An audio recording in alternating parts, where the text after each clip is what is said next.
From natural disasters to people working deep within mines, delayed communication is a real problem here on Earth, and it could be a problem for future space missions. Advanced analytical software could help in these type situations. Jeremy Frank is showing us how they're learning about autonomous operations through a drinking water investigation on the station. TOCA stands for Total Organic Carbon Analyzer. This is a piece of hardware that's on board the International Space Station, and the crew uses it to make sure that their water is safe to drink. And so they have to sample their water supply about once a week, maybe twice a week, in order to make sure the water is all right to drink. We all want good drinking water. Yes, we do. They don't get the spring bottles up there, right? I don't think they do, no. All right, so they have to test it, and then you have a way now that they can look and see what's happening to that water, right? That's right. So today this is a job that's actually done by flight controllers at Johnson Space Center. So the flight controllers today are responsible for deciding when to test the water. They're the ones who decide how to look at the water samples after they're taken and go dig deep into it and make sure the water is safe to drink. They're looking at the health and safety of the TOCA hardware to make sure it's not malfunctioning.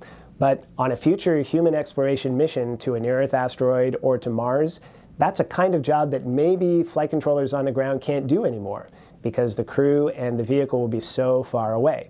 So we've embarked on a project to help understand what percentage of that job that's done on the ground astronauts can do instead of the ground controllers. Some of the things that we do today we'll still be able to do tomorrow.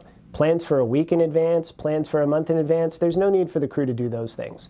But things that the crew's doing day by day, things that they have to call the ground and ask for help for, if it takes 1 minute, 2 minutes, 5 minutes for the ground to come back with an answer, those jobs are going to be very frustrating. In some cases, they won't even be possible. So an experiment like the one that we're doing is designed to help understand what the crew can do. Once we decide that something is possible, then you can decide whether it's essential.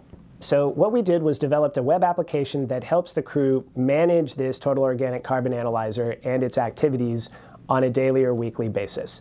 And so there are three main things that a crew person can do today to help manage this thing that today would be done by the ground. So what we'll do is we'll take a very quick look at what some of those functions are. So the first one is the crew can manage the plan.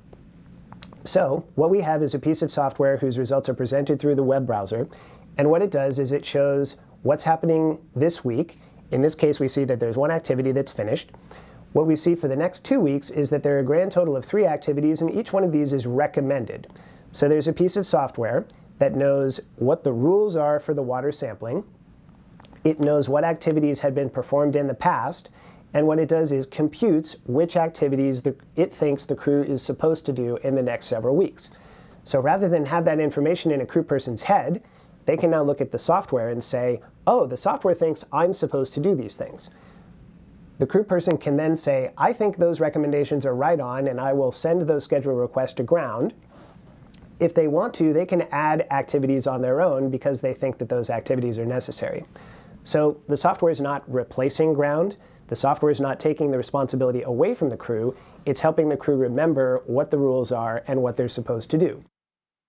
Sometimes when you're driving your car or when you're listening to your dishwasher, you have a sense that something's not right. It's not that it's broken, it's not that it failed to turn on, but it sounds funny, or your car handles funny, or the water tastes a little funny. So those are not known problems, but they're differences, anomalies. And so what we have is a device historic comparison element that says, is the device performing in an anomalous way? It's not known to be faulty, but something's a little different, and maybe it's a sign that you should start paying attention, that you should watch what the device is doing in the near term. If there's a problem, and if the crew needs to respond to a problem, or even if the crew just needs to remember how a device works, what it does, what its function is, where that part is inside the device, there's a lot of information that we've packaged up in a variety of forms to make it easy for the crew to do that.